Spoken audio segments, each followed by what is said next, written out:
Who is always on the spot? Who is Yogi Bear? Who keeps cool when things are hot? Who does Yogi Bear?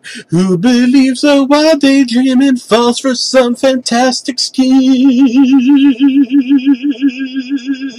but always winds up on the beam? Yogi Bear. Yogi Bear awoke from a most exasperating dream. In fact, it had been much more of a nightmare.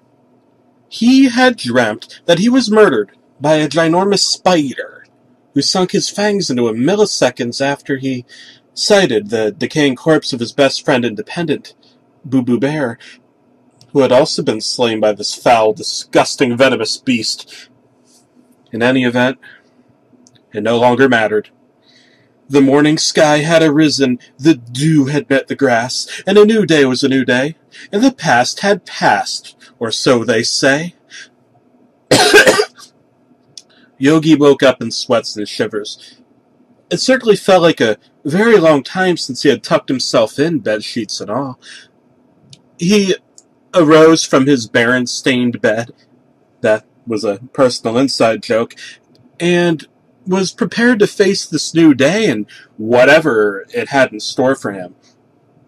In an absolute worst-case scenario, he began, thinking to himself, it can't be any worse than the fangs of that spider. Yuk, yuk, yuk, yuk, yuk. Hey was right. Smarter than the average bear or not, before he could even stretch. Another hairy, berry face had been thrust right into his very berry hair. Why? It was Boo Boo himself, alive, and, well, perhaps not well, depending on one's point of view.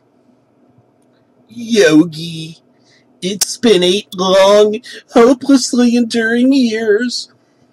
I have stayed by your bedside, feeding you porridge through a straw, while you sucked, and the fatty tissue melted into your extra-long, hibernation, Yogi. Some sort of disgusting puddle of decomposing bear hair and fatty bear tissue, and the fly-engulfed bear defecation was dried up, staining the side of his bed and the floor. It didn't even smell anymore. Anyway. I've missed you, Yogi. Hugs and kisses. Hugs and kisses. Boo Boo hugged Yogi so tight that he felt his trademark necktie start to strangle him. Crying out for help was certainly out of the question. How? He could barely move his arms, but the spasming muscles and bones had been unfortunately misinterpreted by Boo Boo as signs that he liked all of this. Okay, ha ha ha. Take it easy, Yogi. It's kiss time. Yogi was scared enough about how he'd feel tomorrow morning from all that sudden pressure, let alone the scare. And in comparison to all that, a kiss from his once favorite guy was all right by him. Sure, he was a heterosexual bear, but he was extremely comfortable in his sexuality, having watched several documentaries before about how bears abandon their sexual orientation in the wild. Yogi puckered up, expecting some less threatening and literally breathtaking passion. But instead, what he felt was a hard, heavy, and infectiously catchy sound infiltrating his eardrums. It was so sudden and unexpected that he temporarily forgot about Boo Boo's current state, and the remark about being asleep for a virtual decade. I was made for love, you baby, you were made for love me, and I can't get enough of you, baby, can you get enough of me? Oh, okay. Kiss. Oh, indeed, as in the band Kiss. Oh, Yogi adored Kiss, but He felt so confused that he couldn't appreciate the compelling chords and magnificent melodies. Boo-boo! I, need to put on my, Catman makeup. Boo-boo nodded. Yogi half smiled, and then he ran as fast as he could, the hell out of that decrepit rock disco and faded cave that he once so happily called home. 8 years ago. 8 long, hard, cold, forgotten years that he didn't experience, like a coma. Yet it all came back to him. Yes, 8 years ago, he attempted to hibernate for the summer and for the summer only. So why was he asleep for 8 years? Was he truly that tired? Had he inherited some sort of genetic disorder from his parents who now lived in Miami? He left his cell phone in the cave, and there was no heading back now. Nor could he leave the park to find a payphone because Ranger Smith would probably shoot him with tranquilizer darts. Wait, that was it! Shooting. That was important, but why? His memory was so hazy. No headache, though. Just then, Boo Boo would come into view, running fanatically, almost cartoon style, bearing a handgun and an extra pack or two of shells. Oh, boy. And also the stereo. Yogi, I waited 8 long, grueling, unbearable years by your bedside. You come back and love me and listen to our favorite song? Come back now or else. You will die in a Snowden cave like the traitor that you are. Snowden? Edward Snowden? The government had been spying on Boo Boo masturbating over Yogi's hiatusing body. In any event, Yogi picked up steam as fast as he could, past the trees, the log cabins, the trails, the honeysuckle and berry bushes, all the way to the picnic grounds. Oh, yes.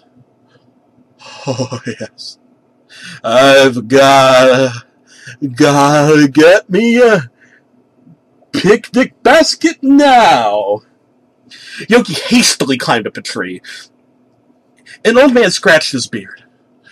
A woman in her mid-20s shrieked orgasmically. A balding little elementary school boy flew a kite into a kite-eating tree. It didn't matter what anyone was doing at that point in time, though, because a few seconds later, all they could do was just stare and gasp, and do nothing to prepare for the horrifying occurrence that immediately awaited them. Yogi turned around, and he stuck his buttocks in the air. "Oh, right, Yogi! Our other song!" Boo Boo exclaimed. Barely audible enough for Yogi to hear. Boo Boo put down the boombox. The Kiss song had just finished playing. Snapped the eject button, grasped an unmarked CD out of a pocket that he had sewn in him by an ex-convict tattoo artist that Ranger Smith regularly employed for oral sex. And, well, he put it in and hit play in the CD player boombox thing. I like big butts and I cannot lie. You other brothers can't deny. Oh, God. It was even more frightening than a hyper-realistic Yogi would be if millions of dollars were invested by the greatest computer animators in Hollywood. No use thinking like that, though. This was not such a fiction. This was a real life occurrence. That a girl wants it. Oh! Yogi stopped singing, screamed, and fell down from the tree. His life flashed before his very eyes. His first C- on a history test, in which he wrote that George W. Bush bombed Jamaica because he needed money for a security deposit on a condo near his work. The first time his dad put his hand on his shoulder and another hand someplace else. before he fled the state and moved to Miami with his mom. That time, Cindy Bear, his girlfriend, put her finger against her lips and then to his lips and shushed her Yiddish-influenced baseball player monikered bear human friend and pulled out a syringe. Yes, that was it. Shooting, needles, syringes, heroin. It was the heroin that had put Yogi away for so long and had given him such terrible, terrible nightmares. It had been heroin that he was always searching for in the Jellystone Park picnic baskets. It had been heroin he had demanded from Ranger Smith after being biochemically enhanced to behave more and more like a human. To evolve, to wear hats and ties. It was heroin that was his life's goal, which turned him into a common robber and larcenist, what had made him set up an elaborate rope and pulley trick to ruin the vacations of many a family. His life was the drug. The drug was him. Yogi Bear, Heroin Bear. Honestly, truly, it all was one and the same, and if he had only looked at things more clearly, he would have realized. Thud! He hit the grassy knoll below him. Thud. Thud was right. He could hear gunshots, not just from Boo Boo, if it was even from Boo Boo. There were others. How many others, he could not say. In his eyes, there were hundreds, thousands, millions, maybe even billions. There were starving African children, cheating white husbands, big corporate CEOs getting blowjobs underneath their desks. Oh, and there was Cindy Bear.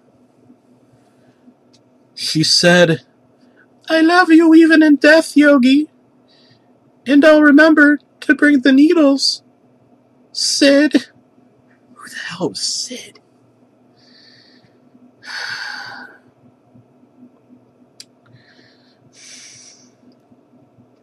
Then a spider emerged and fatally bit into Yogi, Boo Boo, and all of the nearby human patrons. The end.